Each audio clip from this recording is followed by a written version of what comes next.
விழுப்புரம் மாவட்டம் நல்லான்பிள்ளை பெற்றால் அரசு பள்ளியில் திடீர் ஆய்வு மேற்கொண்ட அமைச்சர் அன்பில் மகேஷ் பொய்யாமொழி ஸ்மார்ட் வகுப்பறையை பார்வையிட்டு மாணவர்களுக்கு எதிர்கால திட்டம் குறித்து ஆலோசனை வழங்கினார்.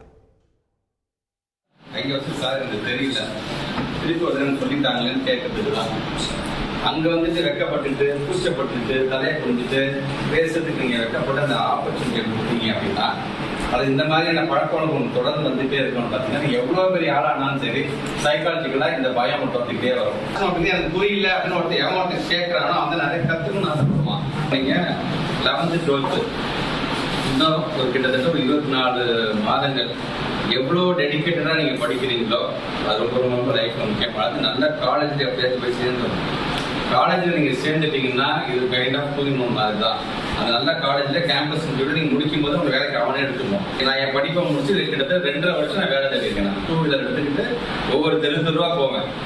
என் ஷூ என் ஷூ ஓட்ட போகிற அளவுக்குலாம் நான் நடந்திருக்கேன். நான் வேலை தேடி நான் என்சிஏ முடிச்சேன்.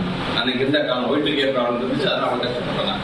நல்ல பிள்ளையா இருந்தாப்பா, நல்ல பொண்ணா ஸ்கூல் விட்டு போகுதுப்பா, எப்பா பெரிய ஆளா வருப்பார் அப்படின்னு நம்மளோட டீச்சர்ஸ் நம்மளை பாராட்டுறதுலதான் நம்மளுடைய எல்லாமே அடங்கியிருக்கு. ஆனா உனக்கான ஆப்பர்ச்சுனிட்டி அப்படின்னு வரும்பொழுது தயவுசெய்து அந்த மேடை எந்த மேடையா இருந்தாலும் இவங்ககிட்ட பயன்படுத்திக்கிறது. செய்திகளை உடனுக்குடன் தெரிந்து கொள்ள உடனே சப்ஸ்கிரைப் பண்ணுங்க.